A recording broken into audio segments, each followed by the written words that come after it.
راولا کوٹ کا کیا بنے گا؟ وہاں پہ بھی ہو رہے ہیں یا وہاں پہ نہیں ہوں گے؟ الیکشن اپنی ڈیٹ پہ ہوں گے. ایسے دھرنے کی کیا پوزیشن ہے ابھی؟ وہ ختم ہو گیا ہے یا دھرنا تو جاری ہے. کہ کتنے لوگ ہوں گے وہاں؟ 2000 سے 5000.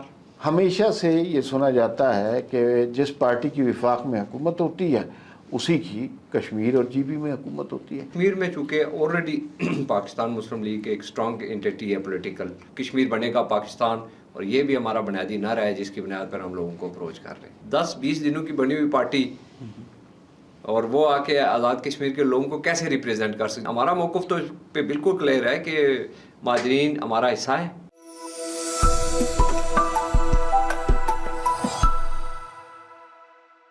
ناظرین السلام علیکم. وی نیوز ایکسکلوسیو میں آج ایک بہت ہی زبردست انٹرویو لے کے آئے ہیں. آپ کو پتہ ہے کہ کشمیر کے ایشو پر ہم نے بہت زیادہ کام کیا. ہر طرح کے طبقہ فکر کے لوگوں سے ہم نے بات کی اور کوشش یہ کی کہ وہاں کی موجودہ صورتحال پر زیادہ سے زیادہ آپ کو آگاہی دی جا سکے. آج جو ہمارے مہمان ہیں پرانے سیاست کے کھلاڑی ہیں. محمد حنیف ملک ان کا نام ہے. ممبر کشمیر کونسل مسلم لیگ نون ہے. آپ کی تشریف آوری کا بہت شکریہ. بہت شکریہ سر پہلے تو یہ بتائیں الیکشن ہو رہے ہیں نا؟ انشاءاللہ. اچھا الیکشن اپنی ڈیو ڈیٹ پہ انشاءاللہ ہوں گے. اچھا تو پھر راولا کوٹ کا کیا بنے گا؟ وہاں پہ بھی ہو رہے ہیں یا وہاں پہ نہیں ہوں گے؟ راولا کوٹ کے حوالے سے ابھی یہ کوئی اس طرح کی پالیسی تو ہمیں نہیں دی گئی کہ وہاں الیکشنز پوسٹ پون ہوں گے یا ہونے ہیں. لیکن ہوپ فلی یہ ہے کہ الیکشن اپنی ڈیٹ پہ ہوں گے اور راولا کوٹ کے حوالے سے جو پالیسی آئے گی پھر اس پہ ہم بعد میں ٹھیک ہے. ابھی کوئی سیپریٹ پالیسی نہیں؟ کوئی سیپریٹ پالیسی. ابھی ہمارے پاس جو انفارمیشن ہے اس کے مطلب راولا کوٹ میں بھی اسی طرح الیکشن ہوں گے. ایسے دھرنے کی کیا پوزیشن ہے ابھی؟ وہ ختم ہو گیا ہے یا دھرنا تو جاری ہے؟ کہ کتنے لوگ ہوں گے وہاں؟ ویسے ان کے حوالے سے یہ ہے کہ وہاں 2000 سے 5000. اچھا. اور شام کے وقت اس سے کچھ زیادہ ہو جاتے ہیں. کوئی ہے. ایونٹ ہو جو کال ہو تو اس پہ کچھ اس سے زیادہ ہو جاتے ہیں. بس اس طرح کی سچویشن. ٹھیک ہے. اچھا تھوڑا سا اب الیکشن کے حوالے سے بات کرتے ہیں. ہمیشہ سے یہ سنا جاتا ہے کہ جس پارٹی کی وفاق میں حکومت ہوتی ہے اسی کی کشمیر اور جی بی میں حکومت ہوتی ہے. جی بی میں فارمولہ غلط ہو گیا ہے. کیا کشمیر میں بھی فارمولہ غلط ہو سکتا ہے؟ دیکھیں یہ بات صحیح ہے کہ جب وفاق میں گورنمنٹ ہوتی ہے تو کشمیر چونکہ یا جی بی جو بھی یہ علاقے ہیں پسماندہ علاقے ہیں تو ایک طرح کی ایک سینٹامنٹ یہ ہوتے ہیں کہ ہماری جو تعمیر و ترقی کے معاملات ایزی ہوں گے جو فیڈرل گورنمنٹ کے ساتھ مل کے. تو اس دفعہ جی بی میں جو آپ نے دیکھا ہے اس میں آپ یہ دیکھ رہے ہیں کہ it's a view of change کہ لوگوں نے اپنے حساب سے اس کا ایک الگ نیریٹو دیا ہے. تاہم کشمیر میں چونکہ آلریڈی پاکستان مسلم لیگ ایک اسٹرانگ انٹیٹی ہے پولیٹیکل تو یہاں پہ تو الحمدللہ ہماری جو کانسٹیچوئنسی ہے اس کے اندر پاکستان مسلم لیگ نون کی ایک اچھی انشاءاللہ میجارٹی کے ساتھ. اسٹریٹجی کیا ہے آپ لوگوں کی اس دفعہ؟ کیسے کیا نعرہ ہے؟ کس بیس پہ الیکشن لڑنے جا رہے ہیں؟ دیکھیں ہمارے پاس تو پاکستان مسلم لیگ نون تو نعروں کی خالق جماعت ہے. اس کے پاس تو اپنی ایک لیگیسی ہے. اس میں آپ قائد اعظم محمد علی جناح سے لے کے جب آپ یہ کہتے ہیں کہ پاکستان کلمے کی بنیاد پہ بنا تو اس کے بعد میاں محمد نواز شریف صاحب اس ملک کو اٹامک پاور بنانے والی لیڈرشپ ہمارے پاس موجود ہے.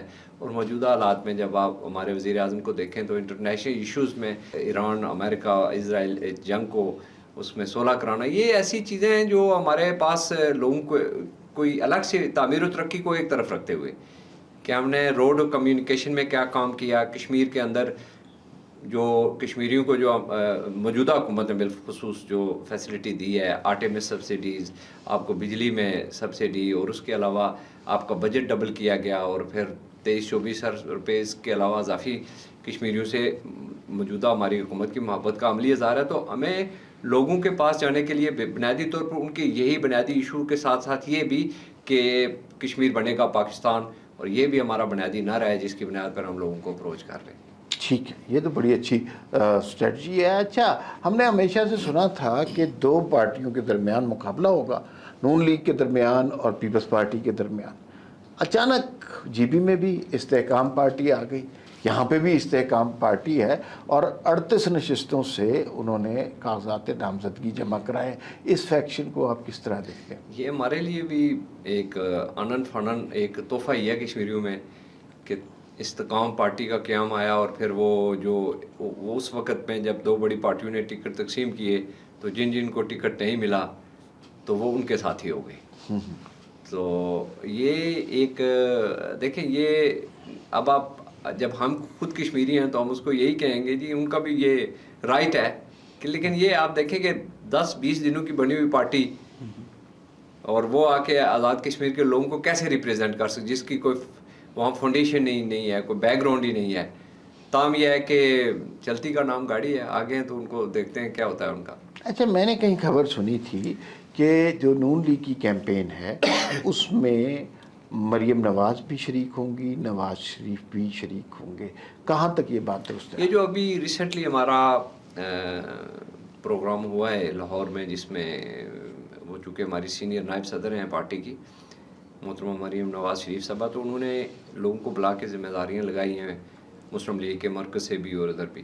وہاں پہ انہوں نے یہ بات کی ہے کہ ان انتخابی جو ایکٹیویٹیز ہیں ان میں میں خود بھی شامل ہوں گی، اور 3-4 جو جگہیں جیسے ہمارے آپ کہہ لیں ڈوین ہیڈ کوارٹر ہیں، یہاں پہ قائد محترم میاں نواز شریف صاحب بھی تشریف لائیں گے. تو ابھی چونکہ یہ عمل شروع ہو گیا ہے تو باقی لوگ تو آ گئے ہیں جو جن کی ڈیوٹیاں لگی تھی وہ اپنے اپنے حلقوں میں. میں آج بھی دیکھ رہا تھا کہ مظفر آباد میں کیپٹن صفدر صاحب آج وہاں پہ کوٹلہ اور نورین صاحبہ کے 2-3 جلسوں میں. اسی طرح کوٹلی کے اندر وہ میاں صاحب ہمارے میاں طاہر صاحب جو فیصل آباد سے ہیں وہ موجود ہیں. تو ہر حلقے کے اندر جن لوگوں کی ڈیوٹیاں لگی ہیں مرکز سے وہ ابھی وہاں ایکٹیویٹیز کر رہے ہیں ماشاءاللہ. ٹھیک ہے.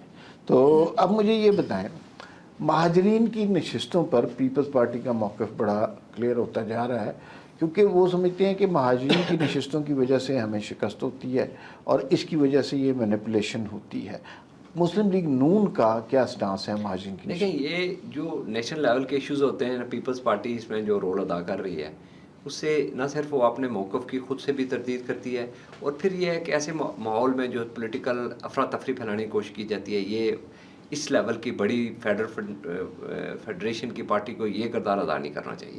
موقف آپ کا کلیئر ہونا چاہیے کہ مہاجرین جموں کشمیر جو ہیں ان کا معاملہ میرا آپ کی طرح کا معاملہ ہے، وہ ریاست کے اسی طرح سبجیکٹ ہولڈر ہیں، اسٹیٹ سبجیکٹ ہولڈر ہیں جس طرح ہمیں ہیں. تو ایسے حالات میں ان کو جو نمائندگی اسٹیٹ کے اندر دی گئی ہے، یہ ان کی نمائندگی تو یہاں پہ ایک طرح کا آئینی ایشو ہے، اور اس میں جو ہمارا موقف تو اس پہ بالکل کلیئر ہے کہ مہاجرین ہمارا حصہ ہے، اور ان کو جو آزاد کشمیر کے ایکٹ 1974 نے جو رائٹس دیے ہیں اس کے مطابق ان کو رائٹ آف ووٹ ہے، اور وہ اسی طرح ہمارے بھائی اور ہمارے بازو ہیں جس طرح کشمیر کے ضلع میں کوئی بھی رہنے والا کشمیری ہے.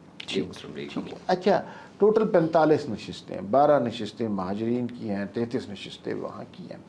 آپ ٹکٹ دے دیے گئے، معاملات کیمپین تک پہنچ گئے، الیکشن سر پہ کھڑا ہے، ایسٹیمیشن کیا ہے؟ کیا نمبر آف سیٹس آپ سکور کرنے جا رہے ہیں؟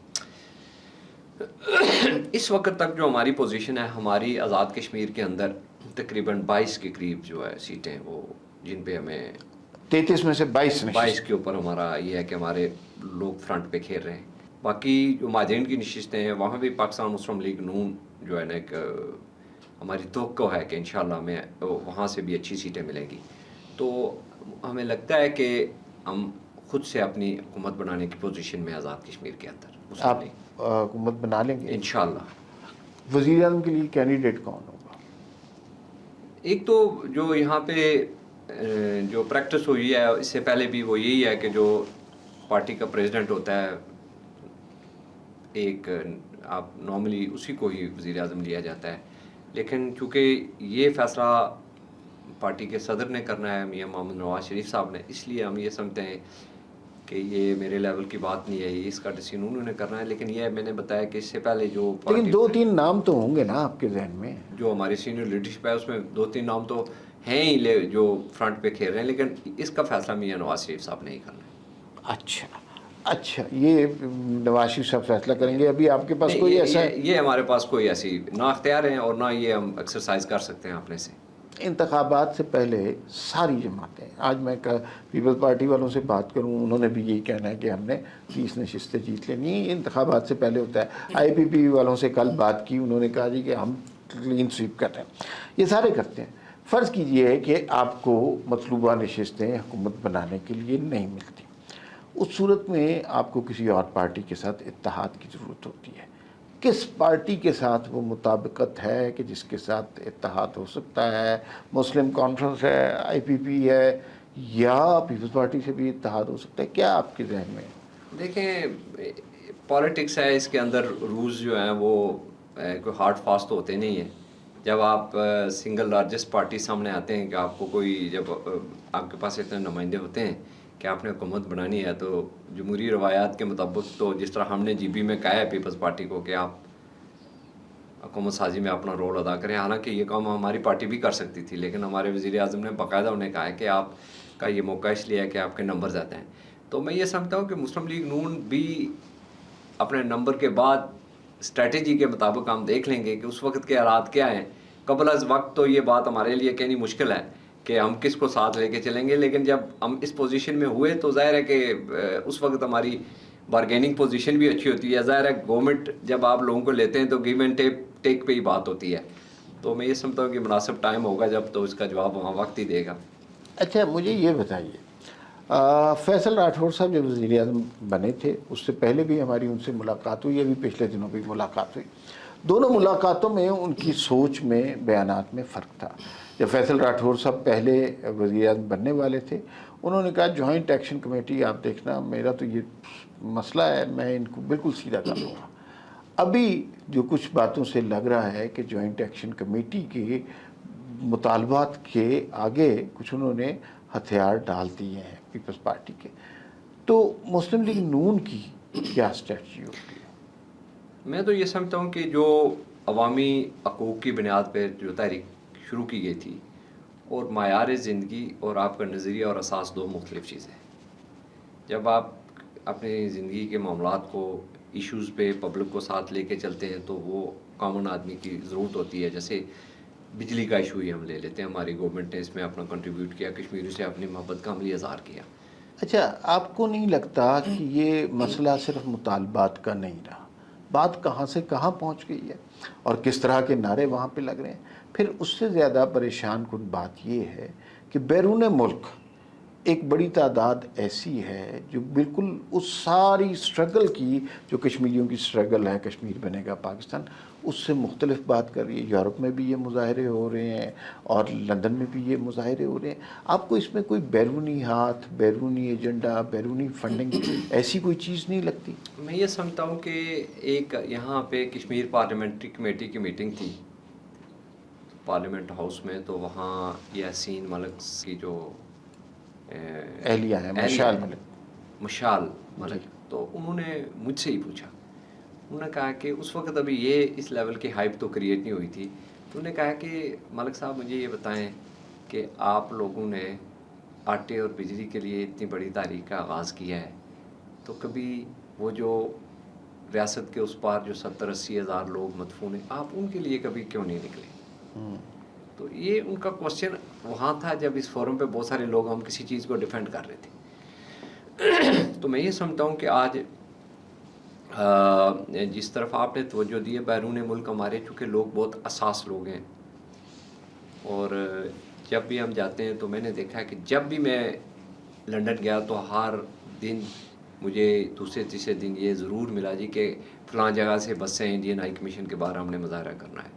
اچھا مجھے یہ بتائیے کہ بہت ضروری ہے کہ ہم بات کریں مقبوضہ کشمیر میں جو ہمارے بھائی رہتے ہیں اور جو جبر اور تسلط ان کے اوپر ہے، ان کی ظاہر ہے آپ کے رشتہ دار بھی ہوں گے، دوست بھی ہوں گے، اور لوگ بھی وہاں پر ہوں گے، ان سے رابطے بھی ہوتے ہوں گے. تو وہاں پر کیا سچویشن ہے بھارتی ظلم کی؟ دیکھیں وہ تو ایک سمجھ لیں ایک بند قسم کی جیل ہے دنیا کی سب سے بڑی.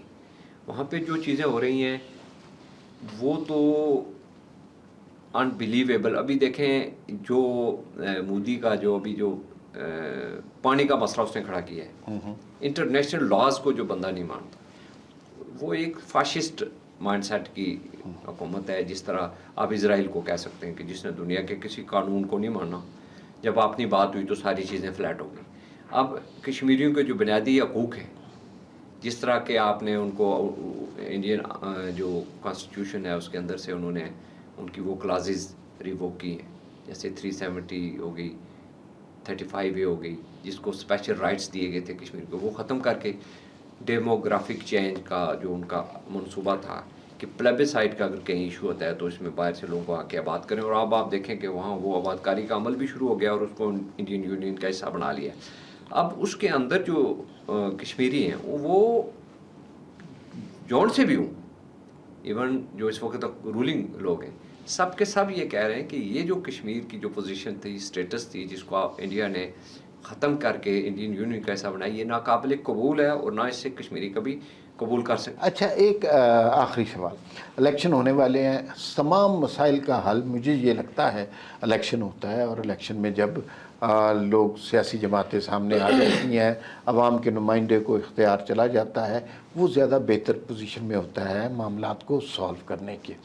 آپ اس وقت جو کشمیر میں بہت سارے نوجوان پہلی دفعہ ووٹ ڈالیں گے، آپ کیا پیغام دینا چاہتے ہیں اس نوجوان ووٹر کو؟ اسے کیا کرنا چاہیے؟ دیکھیں، میرا تو اپنے نوجوانوں سے یہی میسج ہے کہ آپ کی جو ول ہے، آپ کا جو مائنڈ سیٹ ہے، جو اپنے مخصوص علاقے کے حوالے سے یا کشمیر کے حوالے سے کرنا چاہتے ہیں، وہ آپ کا رائٹ آف ووٹ، ووٹ کی پرچی ہے.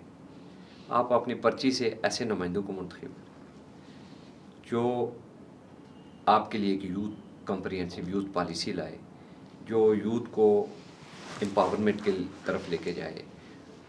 اور اس میں ان لوگوں کے لیے بھی، میں اپنے ان عزیزوں کو، ان بھائیوں کے لیے بھی جو الیکشن سیٹ اپ کے خلاف یا الیکشن کے خلاف بات کرتے ہیں، کہ آپ آئیں، الیکشنوں میں آئیں. وہ سسٹم ہے ملک کے اندر جس کے ساتھ دنیا بھر میں ریاستیں چلتی ہیں. اس نظام کے تحت اپنے آپ کو عوامی حقوق کا اگر آپ ایک جگہ پہ بیٹھ کے نمائندہ قرار دے رہے ہیں تو وائی ناٹ کہ آپ پوری ریاست کے اندر آپ آ کے ان کو نمائندگی کریں، اور پھر اس فورم پہ جائیں جس کو لیجسلیٹو اسمبلی کہا جاتا ہے آزاد کی، وہاں پہ بیٹھیں. جو آپ کی نوجوانوں کے بارے میں یا پبلک کے بارے میں جو خواہشات ہیں وہاں پہ اس کو امپلیمنٹ کریں. تو نوجوان تو ظاہر ہے ہمارا ایسٹ ہے، اس کو آپ کہتے ہیں کہ گیم چینجر ہے. آج کا جو کشمیر ہے وہ نوجوان نسل کا کشمیر ہے، اور اس کے اندر وہ ایک باخبر نوجوان ہے. دنیا کے اندر کہیں بھی کوئی تبدیلی آتی ہے تو سب سے زیادہ ہمارا نوجوان متاثر ہوتا ہے. تو ہم ان سے کہتے ہیں کہ ہم جو لوگ تھے یا ہم سے جو پہلے لوگ تھے وہ اس ریاست کے اندر آپ کی ویل بینگ کے لیے، اس معاشرے کے لیے کام کرتے رہیں. کمیاں کوتاہیاں ہوتی رہیں گی. آپ سامنے آئیں، آپ ماڈرن دور کے ساتھ اس سسٹم کو لیڈ کریں، اس نظام کے اندر چینج کریں، لیکن اس نظام کو تباہ برباد نہ کریں. ٹھیک ہے، اور اس کے ساتھ جڑے رہیں. محمد حنیف ملک صاحب، آپ سے مل کر بہت خوشی ہوئی، بڑی قیمتی معلومات آپ نے دی. ناظرین، فی الوقت اتنا ہی، پھر ملاقات ہوگی. اللہ حافظ.